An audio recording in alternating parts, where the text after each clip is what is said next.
So AR Fox has finally returned to AEW.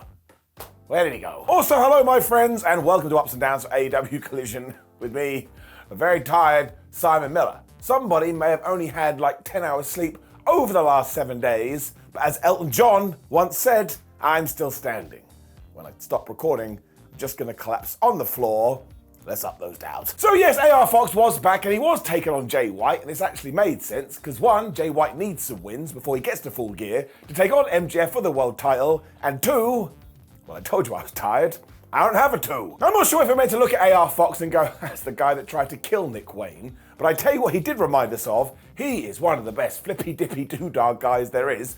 I mean, to start off, he was just going ping, ping, ping, ping, ping, ping, like a pinball, where he saw Bullet Club Gold, he was like, you're a bunch of goobers, and he died on everyone. The crowd was going crazy for this as well, especially when he busted Jay White's brain, but very sadly, he was up against it here. I mean, if nothing else, he was a wrestler in a wrestling ring where a bunch of other wrestlers outside the ring were looking at him. And nobody can deal with that. Sadly though, his desperation to do something off Tina the Dernbuckle did come back to cost him, because he went to the 450, he totally missed. Jay gave him the Blade Runner, 1, 2, 3. And sure, I know, I get it. Some people are saying Jay White's the #1 contender. He should have smashed this fool.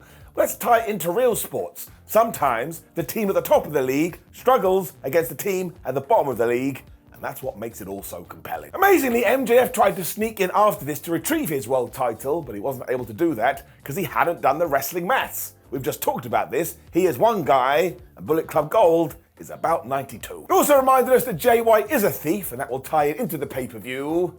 I thought all of this was very good, and very watchable, and very fun. We were then backstage with the Acclaimed after this.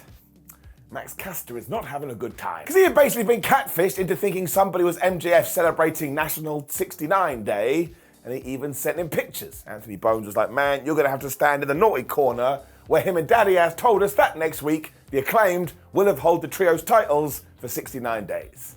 And I kind of sat around, and I tried to come up with some sort of euphemism.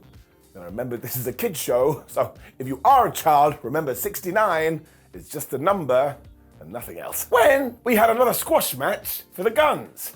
I do quite like this, because I think that Austin and Colton have a terrific future ahead of them. So if you are planning for that in some sense, let them kick some people's ass. They were facing Dalton Castle's boys as well, Brent and Brendan. Very sadly, Dalton walked out with these two, and they turned around and left. It's like, come back, Dalton. No, I didn't do that because that sounds weird. Obviously though, they just absolutely whipped their ass, though I do find the boys very entertaining. 310 to Yuma, 1, 2, 3. And yeah, let's continue to build the ass, boys. It's a very, very strange sentence. I think they kind of get it. But then just had the best video for our main event, MJF versus Kenny Omega. I suppose we'll talk about it here, because some people have been like, man, I can't believe that AEW is giving this away on free TV. So I have come up with a system. If you feel this way, I have set up a fund. When you think Tony Khan or Vince McMahon or Triple H, whoever, gives away a match on television, where it should be on pay-per-view, premium live event, you can put money into the Simon Miller Fund, and then you will have paid for it, and I will be a very, very rich man. We were getting all the videos here as well, because we got another one for Danhausen's return. I'm very excited, Hausen, about that, when Lexi Nair was talking to Ryan Nemeth. Now, he is super happy because he has all these projects on the go, but he also feels like, because he's going to be so busy, he should go get a manager. So he knocked on CJ Perry's locker room. Miro was there. Miro was like, sure, come in. And he basically killed him. This actually made me laugh out loud, because Miro is the best character on all of wrestling television. And I'm just happy that he seems to be back consistently. And a bit strange, I have missed him. When I got excited again, because talking about people coming back to TV, Abadon was finally on Collision. I think you'll have to go back to Ups and Downs from 2022 for the last time we talked about Abadon. The reason I like Abadon is if anybody in wrestling is going to commit this much to a character, well, you're going to get a thumbs up from me. It also tied into Halloween because it was a spooky street fight, which I suppose is why Shida came out wearing a dress. Like, that wasn't spooky, but when else have you ever seen her wrestle in such attire? It also meant we had a bunch of props in the ring, one of which was a bone, which Abadon used to smack the world champion. I'm a bit like, okay, is that meant to be a real bone? And if so, whose bone flubbing is it? Or is it meant to be a fake bone? And who the hell bought a fake bone? Shida then fought back with a tombstone, and I mean an actual tombstone and not the move, when all of a sudden we were using trash can lids. Halloween. Shida was then flying around on a broom trying to hit her big knee. So I was like, this is the best match I've ever seen in my life. When instead of pouring out like thumbtacks or whatever, it was candy. I remember thinking to myself, wrestling is so damn silly, but that's why it makes me feel warm and fuzzy in my tum-tum. Hilariously too, it ended with a kendo stick, which has nothing to do with Halloween. This is when Shida decided, well, you know, I get it. People do want to see something like that, so she got a jack-o'-lantern, she put it on Abadon's head, she hit the big knee, and she got the 1, 2, 3. What I'm going to do is point at my damn t-shirt, prowrestlingtees.com, for that Simon Miller. Shh, don't tell anybody, but I am giving this an up. And I know championship matches should be serious all of the time. Well, let's just keep it nice and simple. I do not agree. So as Tony Storm also walked out after this as Tony Schiavone shouted, he's stealing Shida's spotlight again. And I think we're doing that match on Dynamite. And I also kind of think that Tony has to win. But also Shida shouldn't lose. Watch this space. Dax Harwood and Ricky Starks then yelled at each other in dueling promos because we were about to get that match. And we did the same thing with Shane Taylor and Keith Lee. They used to be really dominant in Ring of Honor, but when they split up, they kept being dominant. Now, mostly I just hope we do this match soon, because I still have the fear, given that we never did Keith Lee versus Swerve Strickland. And because this did have a little bit of a Ring of Honor spin, out came Samoa Joe, the ROH TV champion. Now, I think we mostly did this to remind you that he is kind of gunning, but also wants to be friends with MJF.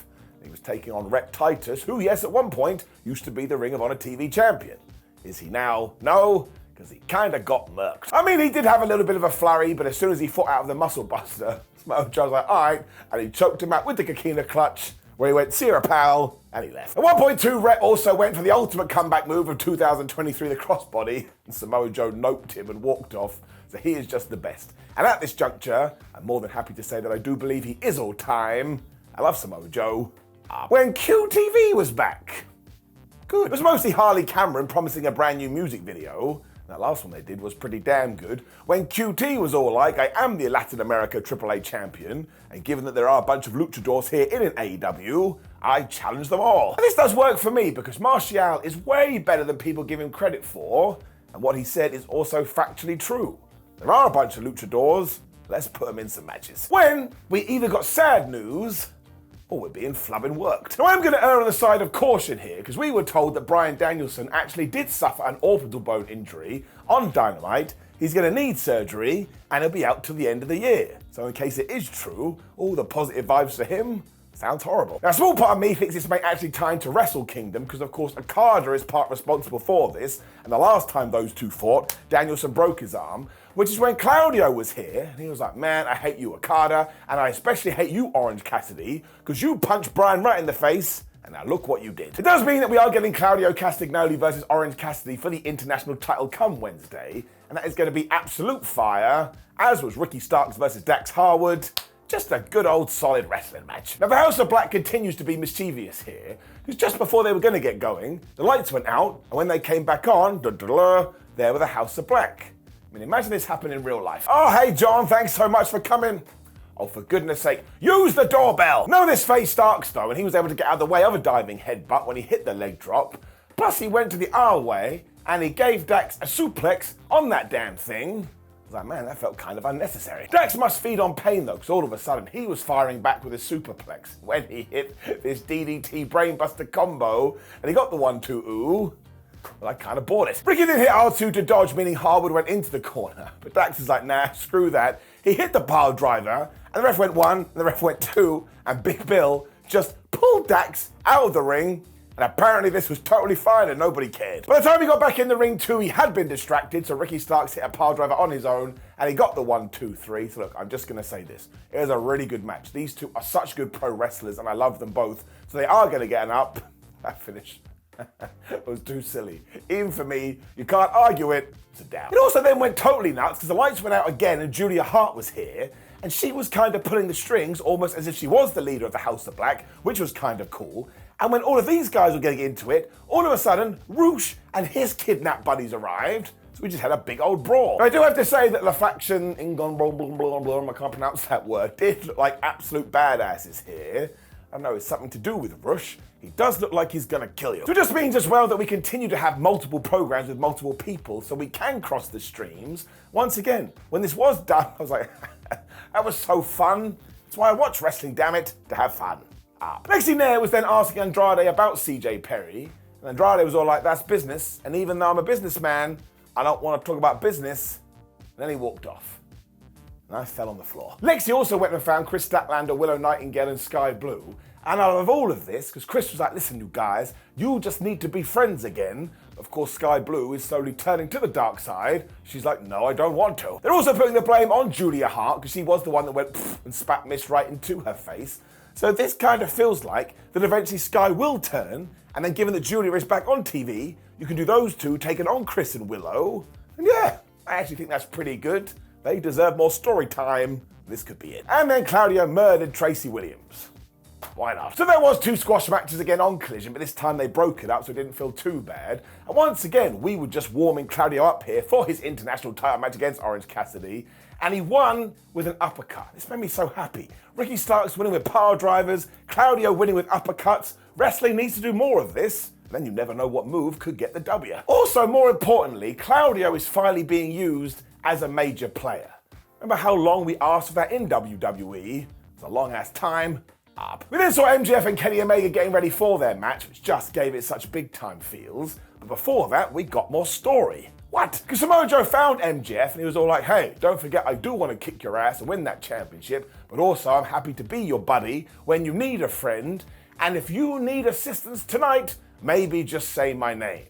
Maxwell didn't really say yes or no to this, so it made my eyebrow go up. It also means we then did get our AEW World title match and flung me sideways. This was wonderful. Because as well as being incredible, it reminded you that Kenny Omega is one of the best wrestlers ever, and it also reminded you that MJF is so damn good in that ring. You still see it in weird corners of the internet. Oh, he's only good at cutting promos. No, he's not. He is a damn good sports entertainer and a damn good wrestler. Amazingly, MJF also went for the most devastating move in all of sports entertainment, the surprise roll-up to begin. And a small part of me, my chaos side, was like, you should have done it. And then when he offered his hand to Kenny Omega, he poked him right in the eye. He's a scumbag. Omega didn't really care, so he hit the Terminator dive when the unthinkable happened, because Maxwell returned fire and he hit a Fosbury flop. This crowd went absolutely crazy that he had done something like that, and just go look at his face. You could see he was a little bit proud. He also hit a powerbomb backbreaker before he started to work over Omega's knee, and just when he was kind of taking the mick out of the cleaner and almost looked like he was going to do a V-trigger, he ran into a Snapdragon. I was like, whoops. Omega then hit his go button, which is just so damn pleasing to watch as he hit a Katara Crusher for a 1-2-ooh. Which is when they started laying it in. I was like, great, they forgot what wrestling is. We still got the kangaroo kick in here as well, which once again proves that you can mix the serious with the goofy, and the goofy with the serious. But all of a sudden, Kenny was just pulverizing this guy with power bombs, and we had a table set up on the outside, and I got the heebie-jeebies. It was Omega who did this to MJF as well, and they just went flying through that thing, and they crashed on the floor. At that point, I was just clapping. Once again, it was on free TV. The next back and forth too was actually MJF poking him in the eye for a second time when Kenny came back with the V-trigger, and just when he was going to get the one-wing angel, Maxwell Jacob Friedman turned it into a Poison Rana. Then there was more Poison Rana teases too. I couldn't believe it. Kenny then fought out the armbar and started going absolutely V-trigger crazy. But when MJF decided I am going to pay homage to my friend Adam Cole and he went for the Panama Sunrise, Kenny Omega turned it into the most devastating move in all of sports entertainment. Honestly, this was the nearest 1-2-ooh you've ever seen in your life, to the point I watched it multiple times like a nerd, and maybe, just maybe, it was actually 3. I think that was the point. Don Callis also came out at one point with a screwdriver going, I'm going to murder you, I'm going to murder you. I mean, he didn't say that, but that was the point, so pull it down. There is the crime counter. And eventually, the referee did shoo him away. But I think the idea could have been, oh no, he's in Kenny's head. After just a bunch of more excellent moves, though, we did get the Panama Sunrise, and MJF hit this awesome Heat Seeker, which he had hit a few times, and he got the 1-2-3. Honestly, nobody lost here. It is professional wrestling at its highest level. And when you do that, yes, I said do, go mad in the comments, you just can't be upset. Give it more to me, hook it to my veins, and it doesn't just get an up, it gets a golden up. We also saw at the end of this that everybody was watching this match. There was Wardlow, there was Powerhouse Will Hobbs, there was the Bullet Club, there was a bunch of other people too, including Samoa Joe. And yes, Wardlow's television didn't appear to be plugged in. As far as I'm concerned, that just makes him even more crazy. He was looking at a black screen, probably thinking about killing Maxwell Jacob Friedman. This was an absolutely fabulous way to end this show, and I tell you, you've got 25 minutes today, go and watch this match.